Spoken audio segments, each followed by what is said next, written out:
Hadi bakalım. Aha, herkesten önce kıskanç atladı. Atla.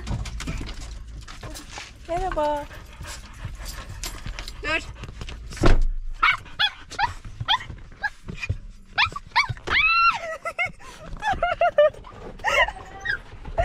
Bu kadar hareketli olacağını hiç sanmamıştım.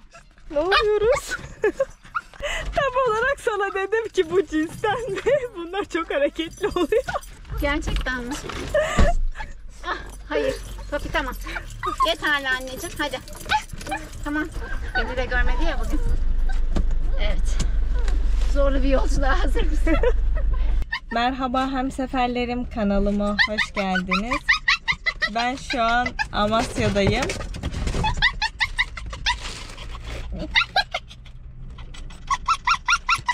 Evet, benim durumum şu an böyle. Amasya'da Cemre'nin karavanında kalacağız ve 3 tane köpeği de bizde kalacak. Ama bugün çok fazla macera atlattık. Cemre'nin işi varken çıktı dışarı, cama çıktı, bu küçük köpek kaçtı. Sonra ben onun peşine koşarken şu diğeri hareketlenip kaçtı. Onların peşinde koşturduk filan. Korktum da, yani köpekleri yakalayamayacağız diye korktum. Bu da çok fena, hep ayaklarımı tırmaladı. Hatta pantolonumu çektirdi. Daha bu pantolonumu yeni almıştım ama bak, rengi bile değişti. Üstümde öyle bir zıpladı ki annesi gidince oraya buraya zıplıyordu. Böyle tırnaklarını da hep ayağıma geçirdi. Vallahi sızlıyor ayağım. Bak Tofi, Tofi. Şimdi Cemre biraz alışveriş yapacak. Onu bekliyorum. Sonrasında Boraboy Gölü'ne gideceğiz. Orada kalacağız. Öyle oradaki maceraları da size çekmeye çalışacağım. Kusura bakmayın, biraz enerjik duruyor olabilirim ama bugün çok yoruldum. Hele şu köpeğin stresini de yaşadım. Kaçacak diye. Tutamayacağız diye. Öyle.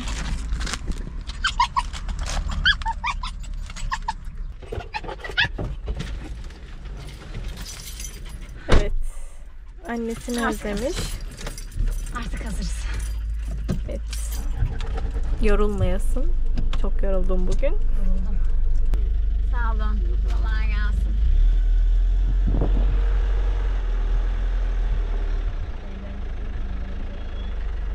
Kır lokantası, mescit, yürüyüş yolu, kır evleri, büfe, piknik alanı, eğlence değil dinlence alanı.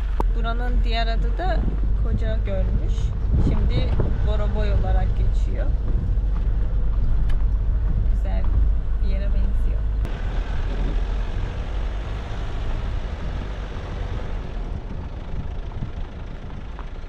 Evet, geldik. Tamam, olur. Hazır mısın? Oo, çok güzel.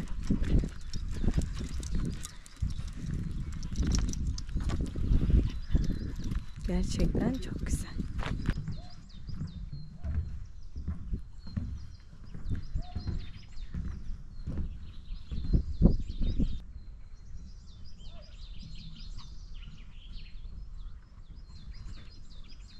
Burada bir yürüyüş yolu var. Şimdi yukarı doğru çıkacağız. Öncelikle. Ama çok eğlenceli ve güzel.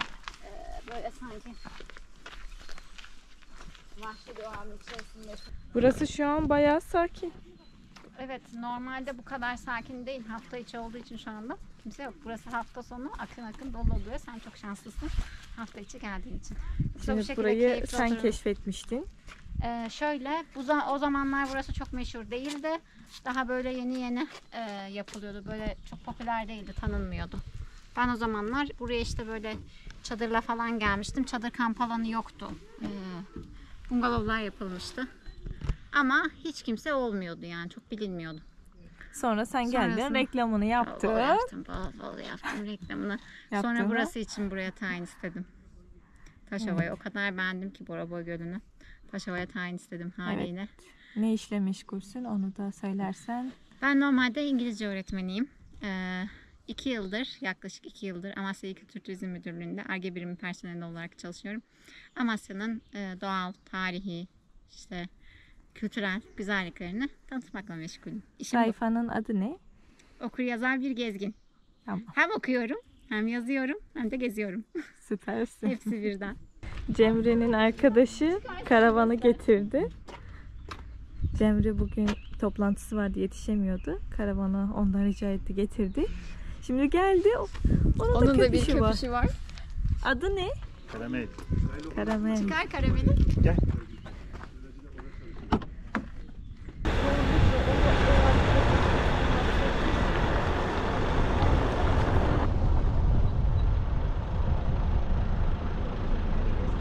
Şimdi Cemre'nin arkadaşı getirdi. Sonra kendisi gidecek bu arada. Ay çok korkutucu. Bir düşse kafa göz dağılırız. Getirdi. Biraz duracak, sonra gidecek o. Geçen Biz seneden beri Cemre ile orada bir ikimiz karavan var. kalacağız. Bak şurada da bir karavan var. Hmm. Geçen seneden beri orada ben daha karavan almamıştım o zaman. Çok heves etmiştim bunu gördükçe böyle. Hatta rengi o kadar hoşuma gitti ki. Bunun rengini de aradım ama bulamadım. Mecburen bunu aldım. Ama çok güzel. O da rengi. seninki gibi ama değil mi? Evet. Ha. Arabalı değil. Yok çekme, o da çekme. Rengi farklı. İçini merak ediyorum. Gireceğiz. İçine de gireceğiz. Şimdi yer bakıyoruz. Petrol mavisi diyorlar sanırım değil mi? Petrol mavisi de değil. Az mı? Turkuazla biraz yeşilin karışımı gibi. Sevincine bak Tam ya. turkuaz da değil aslında. Burası normalde bu bungalov evler falan hep dolu oluyor. Şu anda buraların böyle tıklım tıkış araba dolu olması lazım. Ama bunu genelde hafta sonu geldikleri için, biz de hafta içi burada olduğumuz için şanslıyız. Çünkü Evet. boş. Kafamızı dinleyeceğiz. Sakin sakin. Çok iyi. Çoluk çocuk kalabalık bazen. Aileler hani cümbür cemaat geliyorlar. Buralar böyle kalabalık oluyor. İnsanlar oluyor. Ateş yakıyorlar falan, sohbet ediyorlar falan. Ben daha sakinliği seviyorum. O yüzden Şu dolu. O doluymuş. Şimdi bir hortum bulup su doldurma işini halledelim, sonra buraya indirelim. Evet, şimdi karavanın zorluklarını da gösterelim. evet, onları gösterelim. Onu bol bol göstereceğiz, merak etme. Yarın ve bugün. Şimdi şöyle bir şey var işte, o manzara burası, buraya park edelim diyoruz ama karavanın o kadar zorlukları var ki onları da Var. gösterelim, onları da Bayağı görelim. zorlukları Görün. var, evet. Su dolduracak deposu. Yatmam gerekiyor.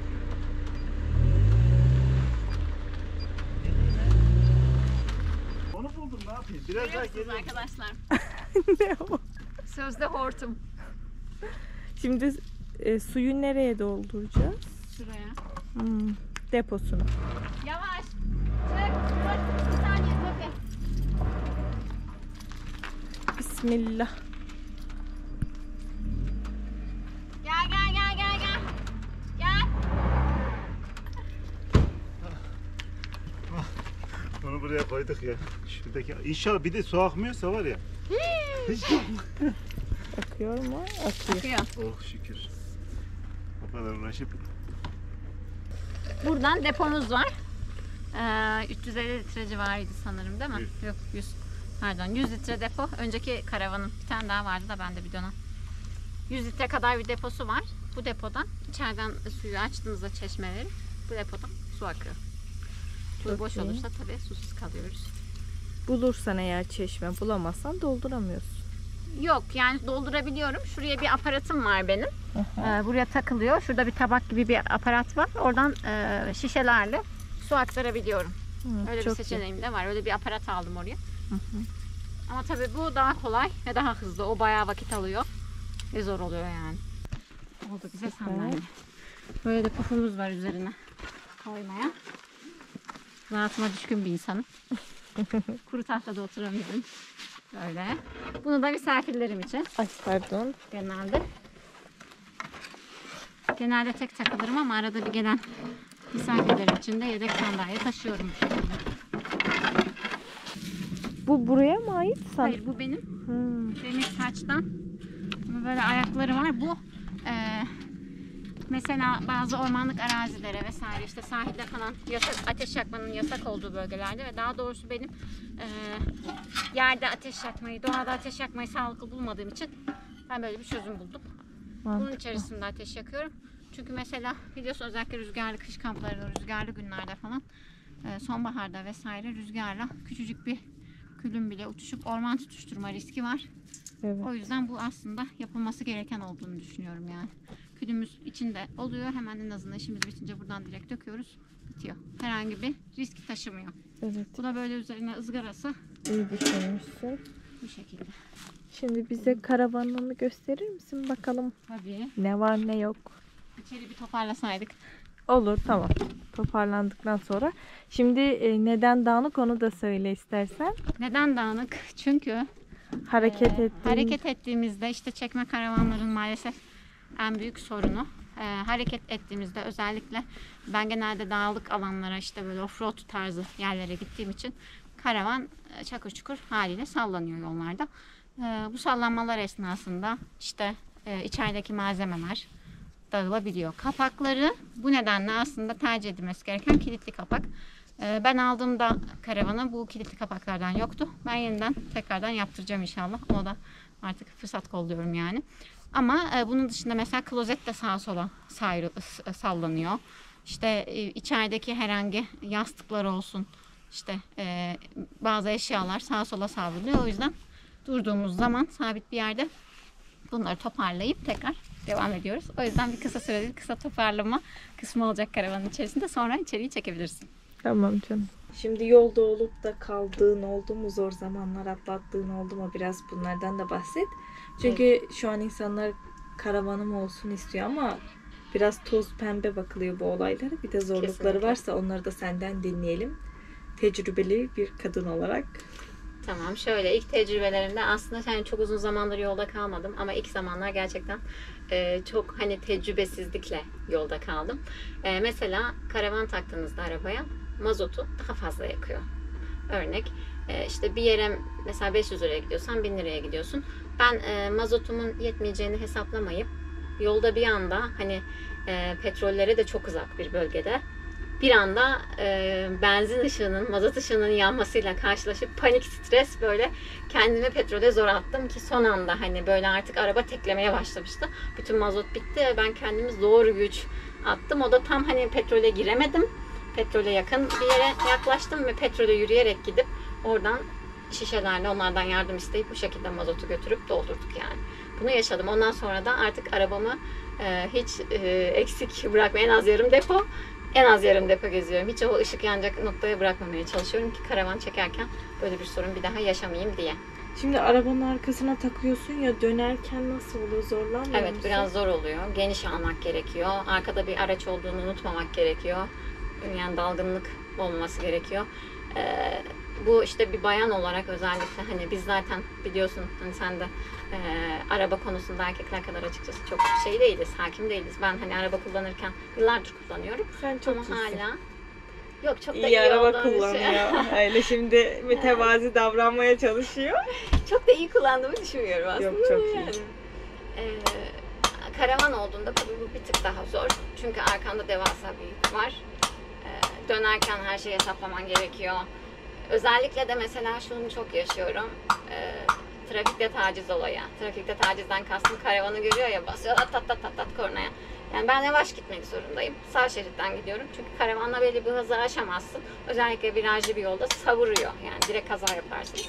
Bu sebepten belli bir hızı geçmemek gerekiyor. Bunu ben böyle tin tin tin kaplumbağa gibi giderken arkadan basıyor kornaya. Hani yakıyorum, dörtlü işaret veriyorum falan ama maalesef bazı anlayışsız sürücüler yani sol şerite geçip beni sollayıp geçmek yerine kornaya basarak kendilerince egolarını tatmin etmeye çalışıyorlar. Şuradaki cahillerle mücadeleyi onun için mi Evet. yaptın? Başladı cahiller mücadelesi. Yani böyle. Teşekkür ederim. Sizin de merak ettiğiniz soru varsa yorumlara yazarsınız. Bana çok sık gelen sorulardan ben söyleyebilirim. Tabii, ne Birkaç geliyor? bir şey. Mesela özellikle şu korkmuyor musun? Hani, Valla ben de sormak istiyordum. Şimdi bu dedin ya ben tek kalıyorum hep diye. Nereye park ediyorsun ve korkmuyor musun? Açıkçası karavanda kalırken değil, karavanımı tek bıraktığımda korkuyorum desem. Yani böyle bir farklı bir ilişki kurmuşuz kendisiyle. Evim olur kendisi. Karavanı bir yere bıraktığımda acaba çalınır mı korkusu hep içimde oluyor ama karavanda kaldığımda asla korkmuyorum. Başka ne gibi sorular geliyor sana? Mesela en çok gelen soru korkmuyor musun? İşte tek başına kalmaktan. Bunu hem insanlar açısından hem de vahşi hayvanlar açısından soruyorlar genelde. Zor değil mi? İşte zorlanmıyor musun? Nasıl çekiyorsun? Nasıl kuruyorsun falan. Açıkçası benim karavanla alakalı en çok zorlandığım şey işte bu kaldırma, indirme, bağlama, kurma kısımları. Bunun dışında en ufak bir korku da hissetmiyorum. İlk zamanlar, karavanı kullanmaya başladığım zamanlar böyle bir de hani dağlık alanlara falan gittiğim zaman gerçekten böyle bir şey hissettim yani. Böyle doğal şeylerden değil de insanlardan herhangi bir zarar görür müyüm vesaire diye. Ama benim bir önceki tecrübelerim işte çadırla ve otostopla gezdiğim için tabii oradan bir rahatlığım var. Yani o kadar zaman çadırla gezmişim, bir şey olmamıştı, işte karavanla ne olacak, kapımı kilitler yatarım gibi bir düşüncem oluyor. Sadece şöyle bir durum var. İnsanlar karavanı gördüğünde ilginç buluyorlar. Çok kişi muhatap olmak istiyor. Hatta mesela şunu çok yaşadım. En sevmediğim şey. Gerçekten buradan izleyen herkese söylüyorum. Lütfen karavanlı bir insan gördüğünüzde bunu yapmayın. Sabah uyuyorum, saatin 7'si. Tak tak tak tak tak kapı çalıyor. Yani hiç tanımadığım insanlar, ya işte karavanınızı gördük de çok merak ettik de, özellikle sahil bir yere attıysam, mesela Samsun, Ordu gibi yerlerde sahil kenarında bunu çok yaşıyorum. Yürüyüşe çıkmış insanlar köpeğiyle. Ben sabah 7'de yatmışım, uyuyorum. Ne bileyim yani insanlar tarafından bu şekilde rahatsız edilmek beni açıkçası çok Bakmak mı rahatsız ediyor. istiyorlar? Ya işte merak ediyor, işte tanımak istiyor, beni de tanımak istiyor, karavanı da görmek istiyor. Hem içini görmek istiyor, hem de bir bayan olarak görünce zaten içeridekini önce karavanı merak ederek geliyor. Hani kiminin de hayali, işte ben çok istiyorum aslında ama falan diyerek gelenler oluyor tabii. İçini gelip görmek istiyorlar, işte bakabilir miyiz, görebilir miyiz diyenler oluyor. Ben hemen işte o an yatıyorsam ortalığı bir toparlayayım, bir saniye falan oluyorum. Ortalığı bir topluyorum, içeriye davet ediyorum. İşte bakıyorlar, ediyorlar, inceliyorlar, sorular soruyorlar falan. Sonra ikinci soru, sen tek başına mı geziyorsun?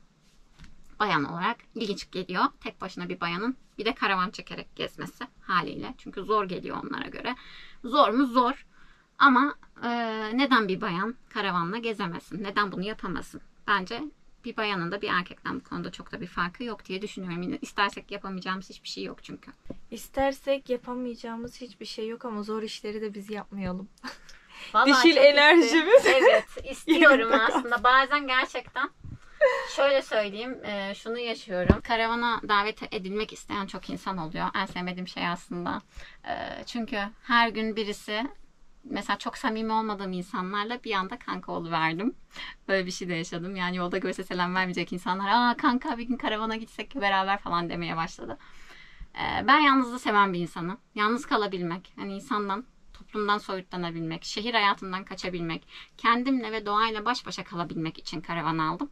Sürekli birilerinin, her gün birinin gelip işte ya senle karavanla bir yerlere gitsek demesi beni rahatsız ediyor. Çünkü ben çok samimi olmadığım insanlarla evimi paylaşmak istemiyorum. Yani mesela sizler kendi evinizde herkesi alır mısınız? Bunun gibi. Nasıl herkes evimizin içine davet edemezsek, burası da benim evim. Herkesi içeriye çok davet etmiyorum. Bu yönden mesela bir zorluk yaşıyorum. Sürekli birileri işte beni davet et tarzında, hani zorla davet ettirme gibi bir şey yaşıyor. Ama mesela bir arkadaşım vesaire arkadaşlarım geldiğinde, misafirlerim olduğunda özellikle gördüm dışarıda erkekse hemen odun kırılacaksa ya bir el at da şu odunları halledelim. Ya bir el at da şunları yapalım falan. Mümkün olduğunca hani yüküm bir şekilde azaltmış oluyorum. Çünkü gerçekten yorucu bir şey aslında. Şimdi o zaman ben çok şanslıyım. Beni kendin davet ettin. Evet. Cemre'yle biz bugün tanıştık. Kendisi Turizm Bakanlığı'nda çalışıyor. Evet. Ve işte dedi ki burada çok fazla gezilecek yer var. Sen günübirlik gelmişsin ama burada kalabilirsin. Hatta bende kalabilirsin. Hatta karavanda kalabiliriz dedi. Tabii bu teklifi reddetmedim. Hiç taarruf yapmadım. Dedim eğer taarruf yapmıyorsan gelirim. Taarruf yapmıyormuş. Kesinlikle. Evet. Şimdi Şimdi seni buradayız. davet etme sebebime gelirsek, ben niye herkesi davet etmiyorum? Şöyle, sen geziyorsun. Sen mesela gördüğüm kadarıyla hani ben bu zaten seni tanıdım ama anladım. Her şartta ayak uydurabilecek bir insansın. Bir insan buraya geliyor diyelim ki, işte ay beni sinek soktu, ay arı ısırdı, aman buradan işte bir ses duyuyorum, gece uyandım, kurt mu var? Ben buraya rahatlamaya geliyorum. Geldiğim insan beni strese soktuğunda bu beni çok geriyor. O kişiden de soğuyorum. O günden de soğuyorum. O günüm benim hani rezil oluyor yani. Gelen insan gerçekten doğayı seven, gerçekten böyle bir deneyimi olan, özellikle de bu deneyimi olan, yani doğaya daha önce hani çadır kampı yapmış, ne bileyim doğa yürüyüşlerine giden, işte bir sinek ısırdı diye burada ayılıp bayılmayacak insanlar olursa problem yaşamıyorum. Gene de yalnızlığımı daha çok seviyorum tabii ki. Çok nadir arada bir çağırdım, davet ettiğim arkadaşlarım oluyor ama çok tercih ettiğim bir şey değil. Sevdiğim, muhabbeti güzel olan, hani vakit geçirmekten keyif aldığım insanları çağırıyorum. Kafama denk olan, uyan insanları diyelim daha çok. Şimdi senin karavanına bakmak isteyen insanlar oluyormuş ya. Senin için bakmak istemeleri mi sıkıntı yoksa saati mi? Saati. Saati. Bakmak isteyebilir. Evet. Aslında şöyle, ben isterim ki baksınlar. Keşke herkes baksa, görse, böyle bir hayata atılsa. Yani o dört duvarın arasından herkes çıksa. Ben belli bir yaştan sonra o dört duvarın arasından çıktım ve gerçekten ondan önceki yaşlarım için çok pişmanım. Oysa ki çok erken çıktım. Yani ben kampçılığa başladığımda 22 yaşındaydım. Yine de bana göre geç. Ama ben o zaman mesleğimi elime aldım. O zaman imkanım el verdi. İşte okuduk ettik. Ana baba parasıyla gezecek değiliz. Zaten zor güç okumuş bir insanım. Kendi maaşımı kazanmaya başladığım anda ben gezmeye başladım. Çadır kampı, işte peşine karavan hayali falan derken yavaş yavaş zamanla, bu hani uzun bir süreç tabii ki. Ama kabuğundan çıkmalı insanlar. Yani o evlerde, o otellerde, o AVM'lerde bir şey yok. Ne varsa doğada var. Ne varsa denizlerde, göllerde var. Yani sabahları şöyle bir şey yaşıyorum mesela. Şuraya yatıyorum, uyanıyorum, tavana bir bakıyorum. Geçenlerde oldu. Bir tane kuş buraya taşımış. Böyle otları, çöpleri taşımış. Benim tavanıma yuva yapmış. Oraya yumurtlayacak hayvan. Hazırlık yapıyor. Yani bunu da yaşadım. Mesela böyle güzel şeyler oluyor. İşte baykuş geliyor, şurada bir değişik bir ötüş oluyor. Ağaç kakan denk geldi. Hani normal hayatta, şehir içerisinde görmeyeceğimiz çok hayvanları, pek çok hayvanı bu sayede görebiliyoruz. Ben aynı zamanda doğa fotoğrafçısıyım. İşte kelebek fotoğrafı çekmeyi, doğa fotoğrafları çekmeyi çok seviyorum. Aynı zamanda da çok sıkı bir hayvan severim. Köpeklerimden gördüğünüz üzere bugün. Hayvanlarla da aram çok iyidir. Doğada kendi özüme dönmüş gibi hissediyorum ben. Yani artık bu öyle bir alışkanlık noktasına geldi ki ben doğaya karışmadığım, herhangi bir doğa yürüyüşü yapmadığım ya da işte ne bileyim evde tıkılı kaldığım dönemde depresyona girmeye başlıyorum. Gerçekten hani sıkıntıdan böyle hiçbir şey yapasım gelmiyor. Sürekli yatmak, uyumak istiyorum falan. Bu da çok sıkıntılı bir durum. Mesela bazen işte misafirle, özellikle bayramda resmen çile çektim diyebilirim.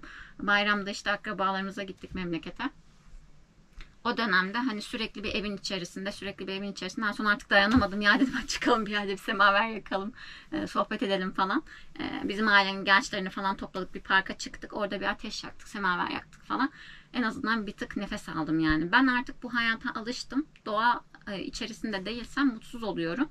Ve insanlara diyorum ki hani bunu tadın.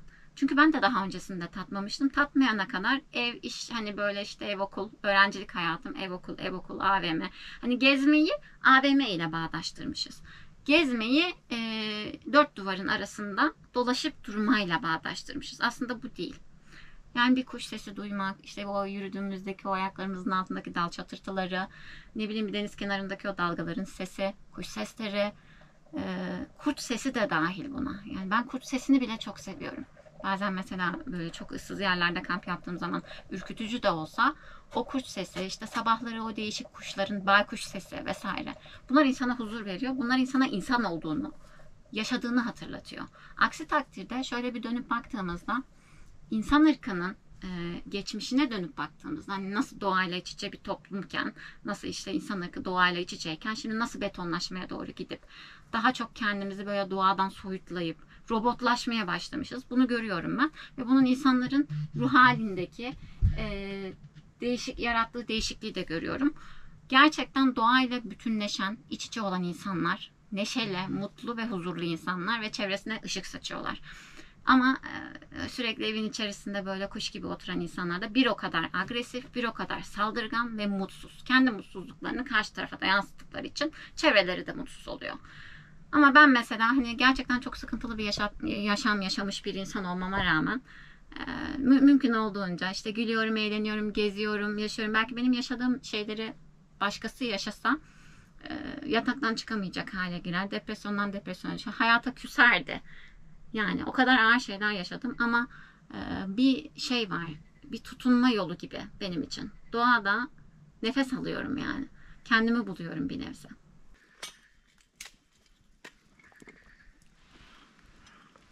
Evet Cemre. Şimdi ne yapıyorsun? Şimdi bize közde mantar yapacağız. Onun için mantarları soyuyorum. Bu soymadan da yeniyor aslında ama soymaktan daha güzel geliyor. Daha lezzetli oluyor bence. Soymadan yiyenler de var. Ben böyle daha çok seviyorum. Şimdi bunların içerisine senin orada kesmekte olduğun kaşarları yerleştireceğiz. Evet. Sonra Ben kesmeye devam edeyim. közümüze koyacağız. O orada yavaş yavaş suyunu salarak pişecek. Mantar benim kamplarımda en vazgeçilmez lezzetimdir. Çok severim. Ben vejetaryenim bu arada. O sebepten hem besin değerleri açısından hem de kolaylığı, çabukluğu ve lezzet açısından en çok tercih ettiğim kamp yemeklerimden birisidir. Böyle mantar, patates, domates, biber bunları köze atıyorum. Çok seviyorum. Patlıcan aynı şekilde. Bence çok lezzetli oluyor. Kaşarı özellikle koyduğumuz zaman üzerine ve suyu çıktığında, üzerine bir de tuzu bastığımızda, şu an çok canım çekti. Acele edeyim. Evet, benim de canım çekti. Çok lezzetli oluyor gerçekten. O demin istemiştin de sürahi vermiştin ya. O geniş bir şey vardı ya. O değil.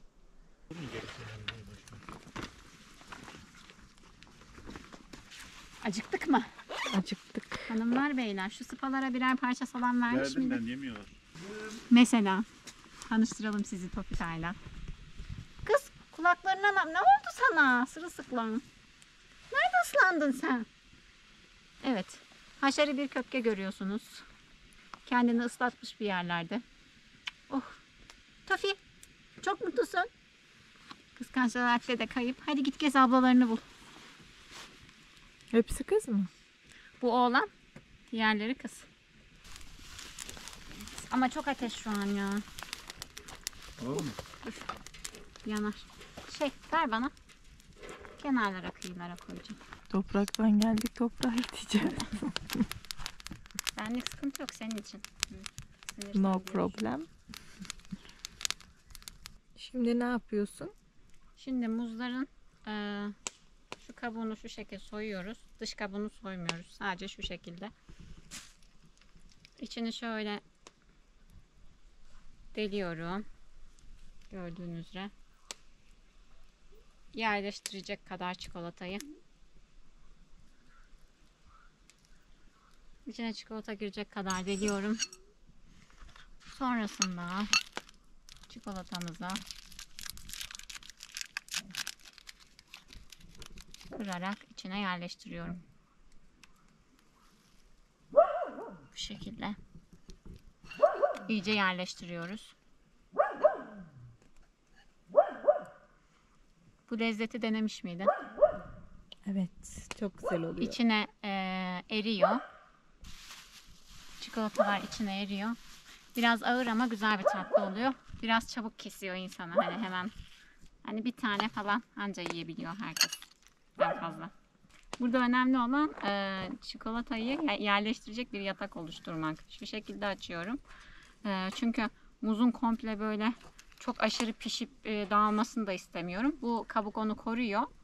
Şuradan aldığı ısıyla içerideki çikolata erirken muz aşırı dağılmıyor. Yani bu sebepten bu şekilde kabuğuyla koyuyorum. Patlıcanlarımız pişti. Bunları da alıyoruz. Bunları soyacağız. Onu vereyim.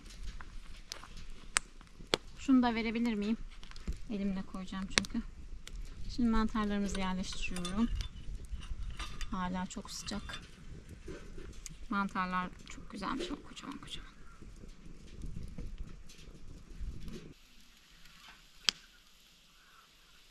Görüyorsunuz. Evet. Islar gibi. Kaşarlı güzel mantarlarımız görünüyor. hazır. Lezzetli, sulu sulu. Şimdi birlikte afiyetle yiyelim. Bayağı zengin bir sofra oldu. Evet, gözlerim yandı. Duman vuruyor. Gözlerim benim de yandı. Oha.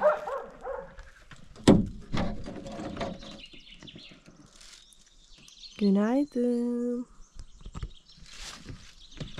Böyle bir manzaraya karşı uyandık. Tabii burada çekim yaparken geceydi, görünmüyordu.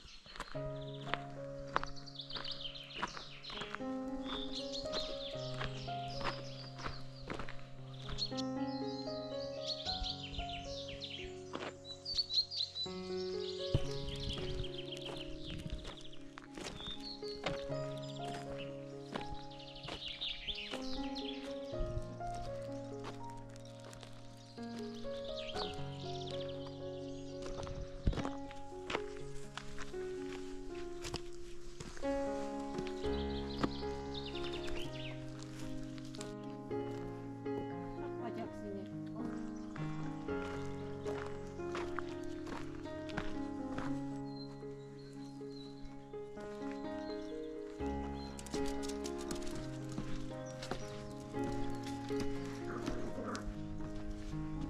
Şimdi kahvaltı yapmaya gidiyoruz. Kahvaltı hazırlayacağız. Kahvaltıya çıkabilirdik de ben uyandığımda genelde yeni uyandığım zaman yemek yemiyorum. Öyle bir huyum var.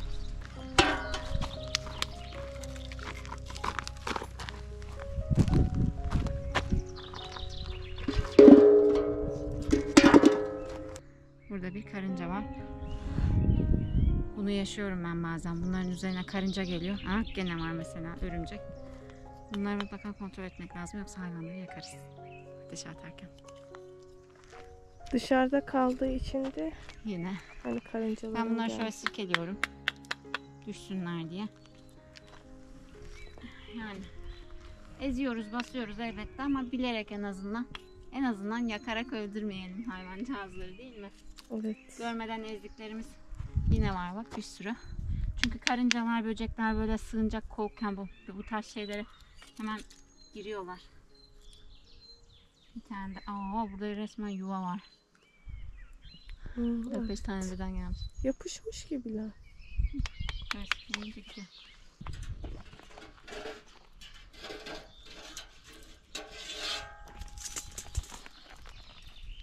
Çakmağımız nerede? Burada.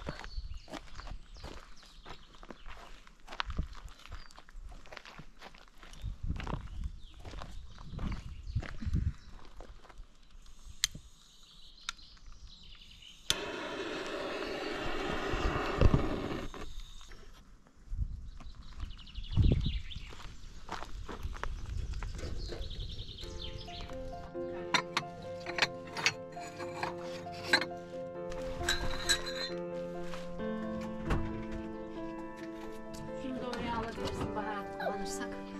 Ortaya.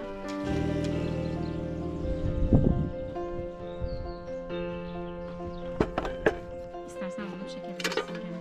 Şöyle suyun içine.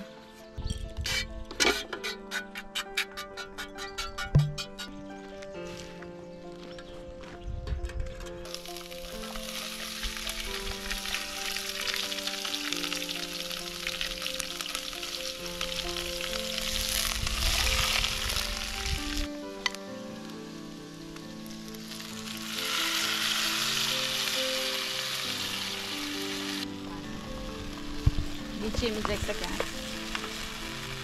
Tamam. Of, alevler çıkartalım. Normalde çok tarzım değil. Yani bana çok mesaj geliyor işte.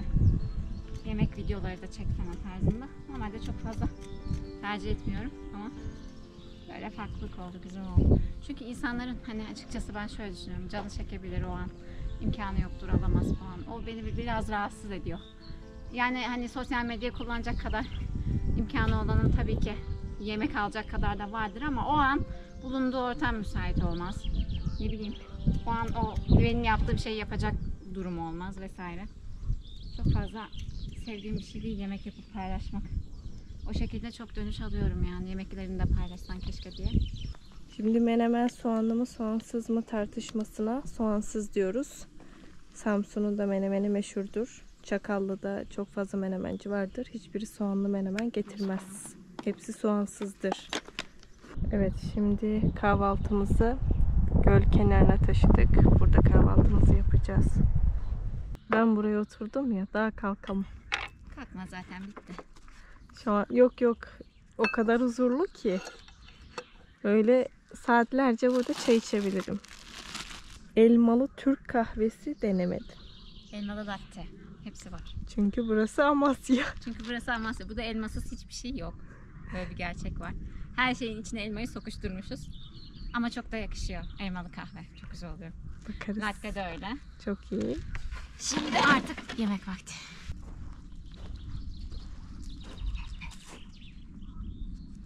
Görüyor musun? Evet.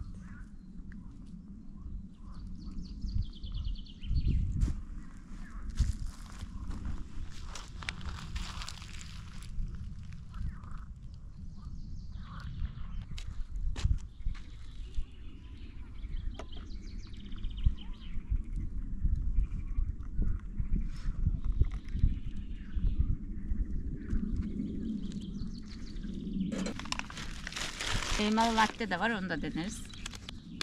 Welcome to Amasya. Evet, welcome to Amasya. Yırtacağım. Kaşık olsa iyiydi. Getirseydik iyiydi ama bir daha gitmeye düşünüyorum şu an. Bu şekilde. Hı hı. İçmiş miydin?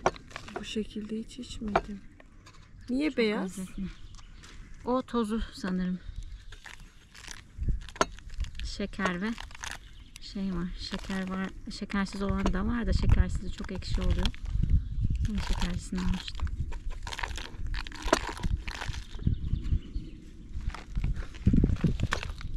Organik kaşık kullanıyorum yine.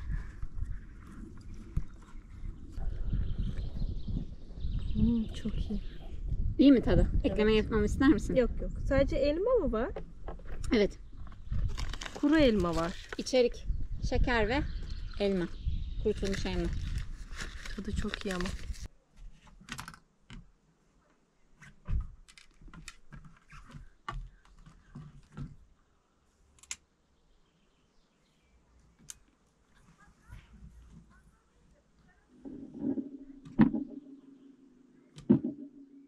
Akar can özünde sil gizli gizli. Elmalı lattemiz. Güzelsin sevdiğim. Gerçekten elma çok yakışmış. Tadı çok güzel. Elmalı latte. Biraz daha buraları gezelim. Şurada bir yürüyüş yolu var.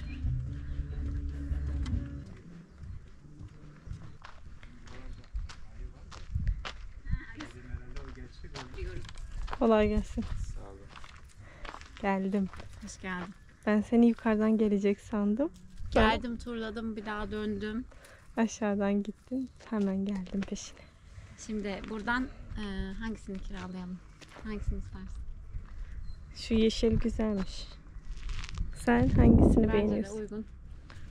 Bence ikisinden birini seçin. Niye? O biraz kırık. Ha, kırıksa boş ver. Kırık. Kırmızı ya da sarı. sarı. Tamam. Buyurun. Teşekkürler. Topuğunuzu geçirin. Arkaya.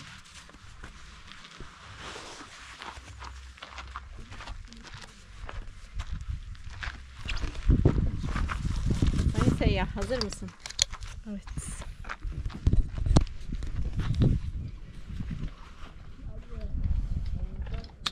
Buyurun. Evet.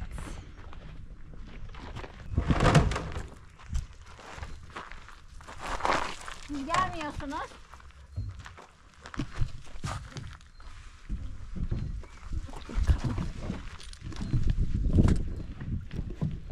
Hop. Evet. Tamam mısın? Tamamım. Telefonlarınıza dikkat edin. Şuraya Şu koyabilirsiniz. köpekle ilgilenme şansınız var mı? Tabii ki. Ben bakarım onlara. Nereye koyalım telefonları? Buraya koyabilirsiniz. Yani büyük olanlar çok şey yapmaz. Onlar da şu küçük ufaktan yana Tamam. korkuyorum peşimizden gelebilir diye. Ben itince geri çevirin. Sağa sola oradan. Tamam, ona dikkat edin. Tabii. Gel bakalım gel. Geri çevirin. Hayır. Geliyor mu? Gelmiyorsunuz, hayır. Hayır, sakın. Heh, çağırdı. Çok güzel değil mi?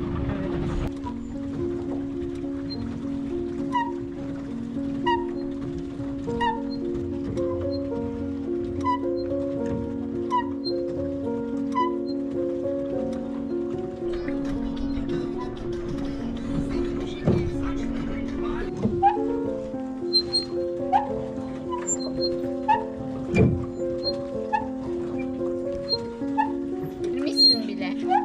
Girmişsin suya.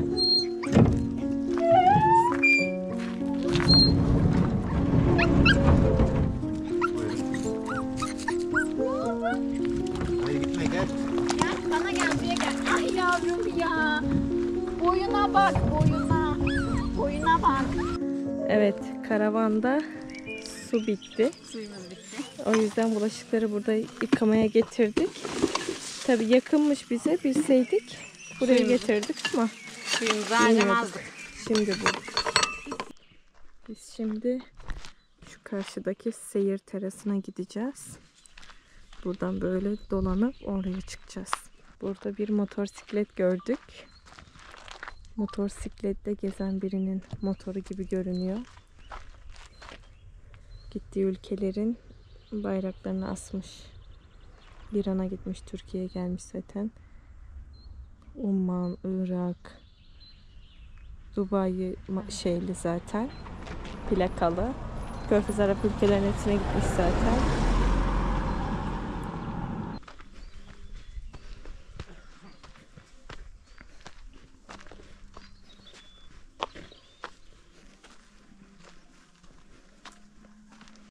Dedim yoruldu herhalde çocuk. Yok yok, o önde.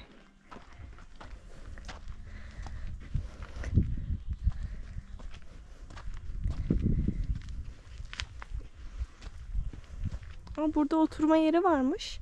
Aha. Demiştim ya ara ara oturma yerleri var diye. Çok iyi. Tepede de var. Yukarıda çok güzel manzara var. Evet, geldik. Seyir terası şurası hemen.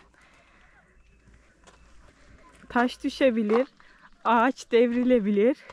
Başka? Ayı çıkabilir. Kurt çıkabilir.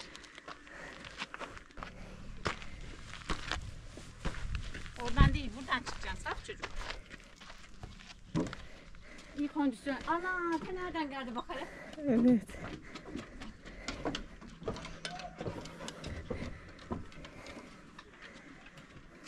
Evet.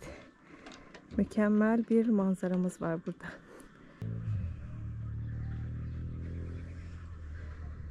Evet, Bora-Boy'dan geri döndük. Şu an Amasya merkezdeyiz. Cemre ile çok güzel 2 gün geçirdik.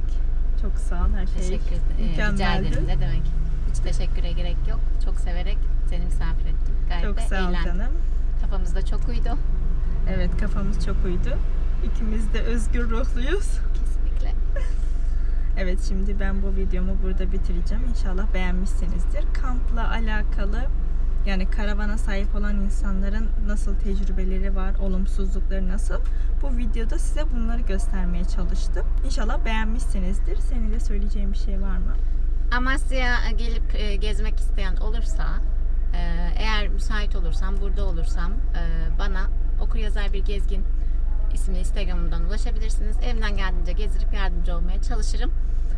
Yine kamp, karavan hayatıyla alakalı bir şey sormak isterseniz de yine aynı yerden ulaşabilirsiniz. Evet, aldığınız mesajı gelirseniz gezdiririm diyor.